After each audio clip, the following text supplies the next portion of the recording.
Hi, this is Angela Owino. Today we have two female visual artists, Sachy Atieno, who does sculpting, and Lexy Wangu, who does fine art photography. Today they're having a conversation about art. Sachy, I'm always really interested in asking, artists, especially the first time we meet, like how did you get yourself into art in the first place? How did you get yourself into it? Okay, probably it's like every artist, it started when you're a toddler or you're young, where you're more interested into the arts. The pictures, the photos, and like others who are book warmers, you are mostly attracted to the drawings, the photos, the images. So that's where art began. Personally, as you as an individual, where did you start? Did you start as a toddler? Were you a book warmer? How did it go about? Of course, with the education system, you have to be all that, and then now that's where you now take part in an interest you gain. All right. Yeah, so it started when I started scribbling, drawing. Went to high school, though we did not have art in high school. So I decided to pursue it in campus, in university.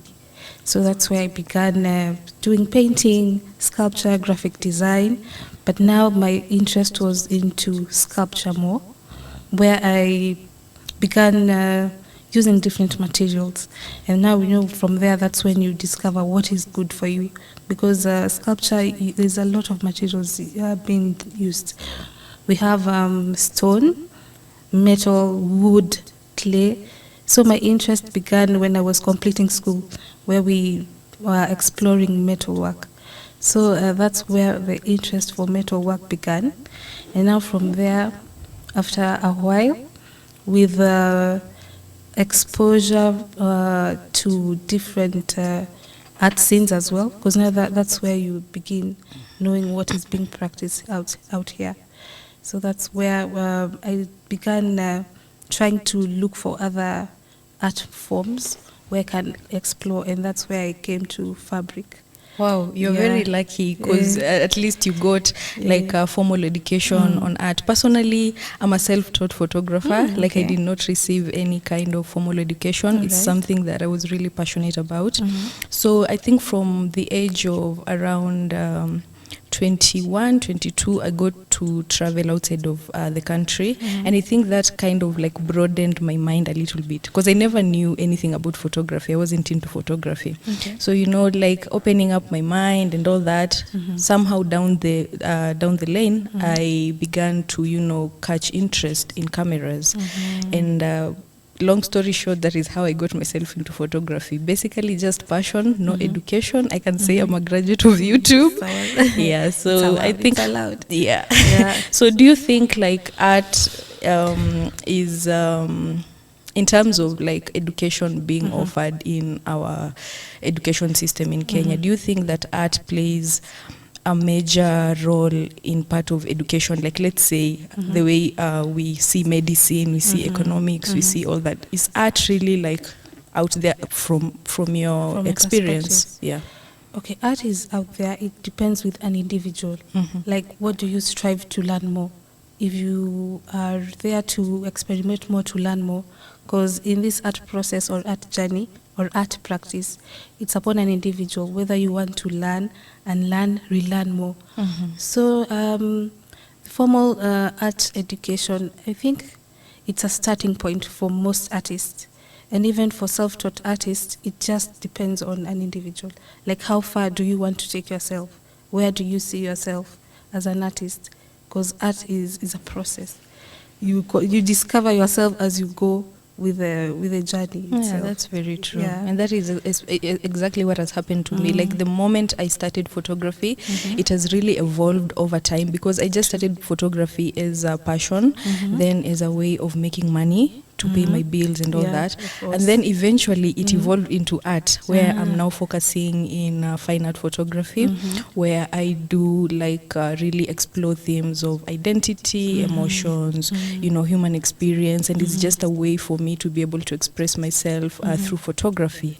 Yeah. So for you as a it's a sculptor or a sculpture? It's a sculpture. The sculpture is the artwork itself. Oh, the sculpture is the actual piece of art, it's and then now the piece. the artist The word is the sculptor. yeah.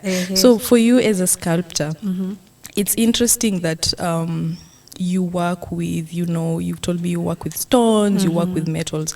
So like, how do you, you know, like working with heavy metals, how does that like, you know, help you come up with, let's say maybe ideas? Does it limit you, or does it like, you know, make you even want to work on art more? It makes me want to work on it more, because with metal, my area of specialization is metal work, and I like how rigid, you know, how metal rigid it. I mean, how rigid it is.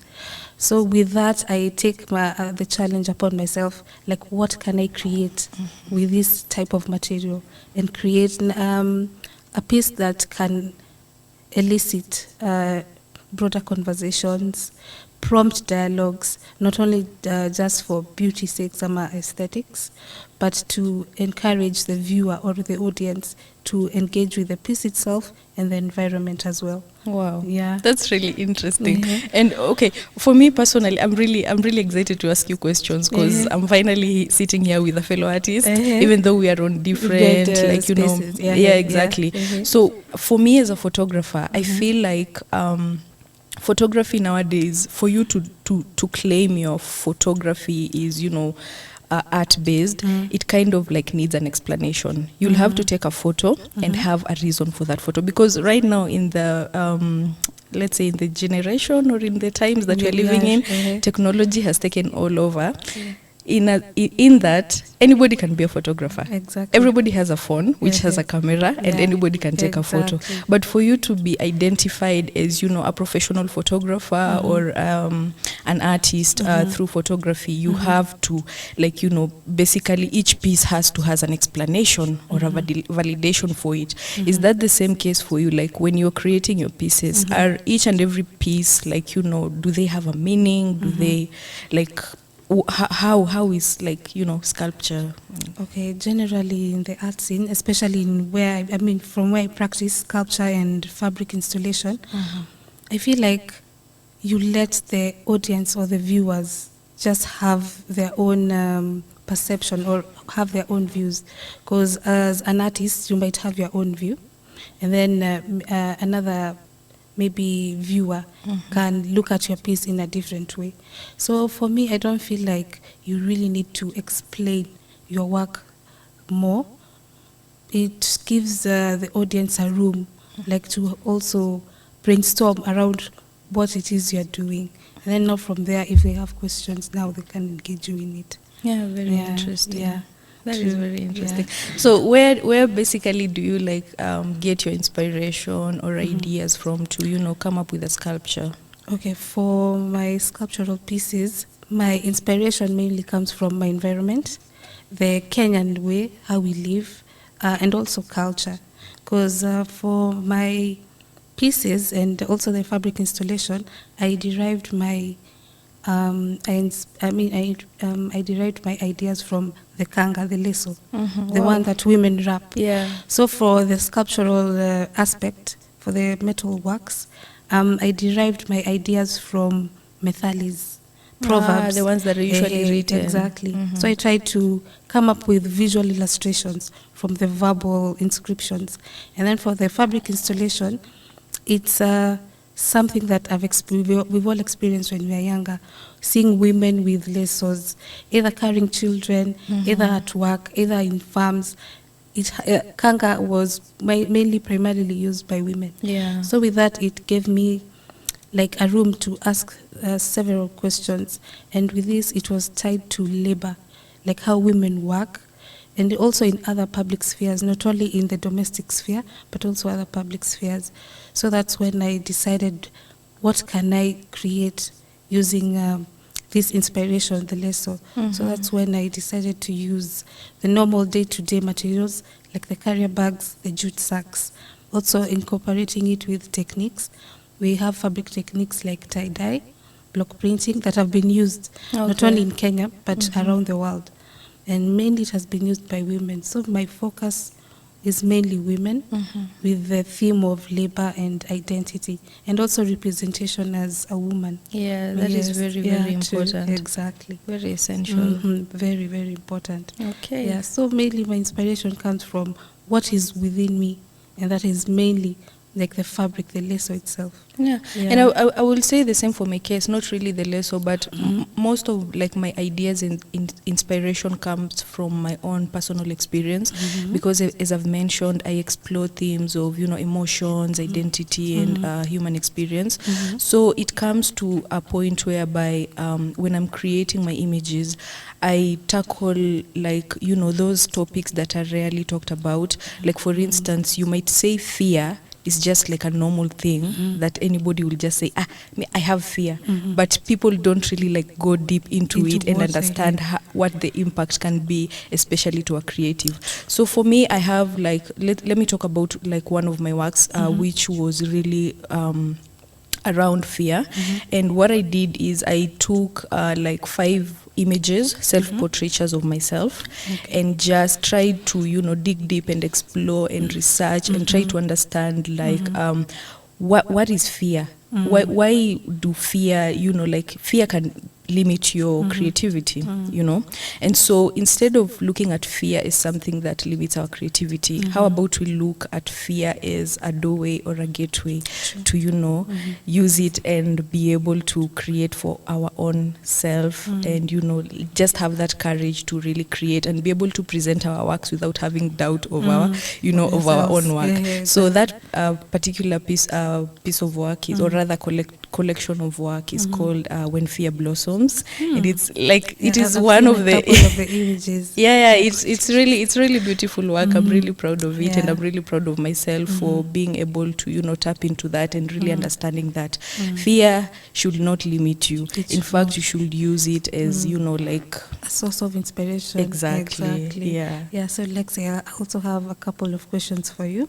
You mentioned you are a fine art photographer. What's the difference between a fine art photographer and a photographer? Because for me, a photographer is a photographer. So please kindly clarify. But I get that question a lot, because a lot of people, when you tell them you're a photographer, they're like, okay, so you can take photos of, you know, my event or anything of the sort. Not all photographers, you know, delve into specific subjects. So fine art photography, from my understanding and from my experience, is whereby you just don't take pictures, you make pictures, you create pictures, you find meaning. Let's say maybe you want to tackle a specific issue, societal issue, or maybe even a personal issue. You use photography as a means of, you know, understanding that specific issue into a deeper meaning. And something else about fine art photography, for like, you know, final products and final images, the goal is usually to evoke a conversation for your viewers. It's not just a photograph whereby, let's say, you'll take a photo of a car during a race and then put it in a gallery. That is not the point. The point is to, you know, evoke a conversation. I hope you've understood. Yeah, I've gotten the point. Yeah. And now with the since you've been, how long have you been practicing photography? So I've been practicing photography, I would say, for 5 years now, since COVID. But before I dived into fine art photography, I was just doing, like, you know, commercial work, commissioned work, where I would do events, I would do corporate, I would do product photography. But then out of all the, you know, types of photography that I did, I found fine art photography to be the most fulfilling. Like, it really spoke to me. It gave me goosebumps, you know, like those works where you create and you're like, yeah, I think this has meaning, it has a purpose, and it really fulfills me. So I would say I've been doing photography for 5 years, but fine art photography, I started experimenting on it in 2024, just last year. You've done quite well. Thank you. And with the process of being a fine art photographer, like, have you gotten a niche or have you gotten a specific style? Like, do you have like something that defines this is Lexy's work. Like for example, when I see a work, how will I identify like this is your piece? Because with other photographers, they have a definite style. Yeah. Like, do you have a style that can that defines your work in terms of maybe color scheme or the kind of what can I say?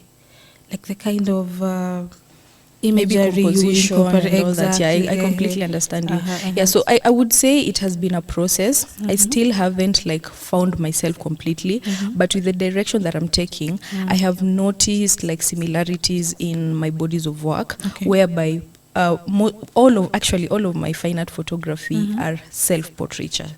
Like my process is I take images of myself and you will never see my face. All of the time my face is either covered or I'm facing away. And so I would say self-portraiture for me is like one of the niche that I've, since I'm tackling personal issues, I'm tackling human experience, I'm tackling identity, I would say like self-portraiture is one of the niche that I've, taken in fine art photography. Interesting. Yeah. Are you open to another extra model? Because I'm very open.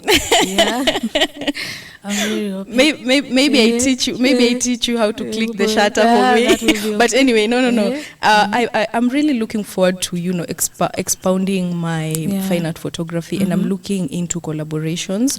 So why not? If you're looking into collaboration and you'd like to learn one or two things about photography, come on board. I will definitely will. And as a photographer, like, do you see yourself practicing another form of art media, or you're going to maybe persist in photography? Because for photographer, you are either you either explore it more to being a filmmaker, or which other field is this, or a curator or something. Like, do you see yourself somewhere in such a class? That is a really good question. Because for in the beginning of this year, in January, February and March, I was like really into trying out painting. It's something that really interests me. So I had this small book whereby I would just use makeup to just sketch different things, because it's something that interested me. I don't think I've surrounded myself, because for you to get yourself into something, personally I believe you also have to surround yourself with people who do similar things. And I feel like if I surround myself with maybe people who do painting and all that, maybe I would try. But that is something that really interests me. Besides that, I think I would really like to get into acting as well. For whatever reasons, I don't know, but maybe. So, How about you? For me, I'll just continue exploring more in the art field, like in the fine art field. If I'm not going with the sculpture, I'll either do printmaking or continue with fabric. For performing art, in the performing art area, I don't think I'll be that good.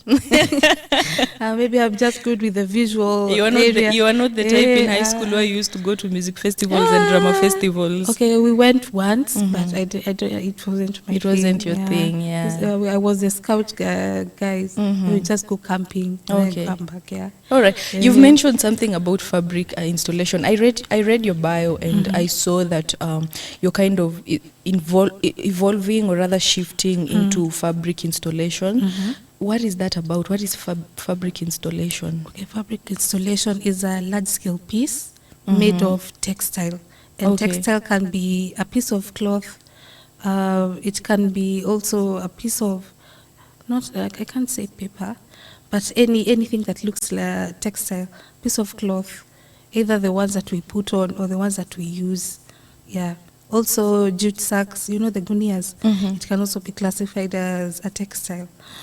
So it depends on how you work with fabric. You can either create collages, or you can either wrap them into something.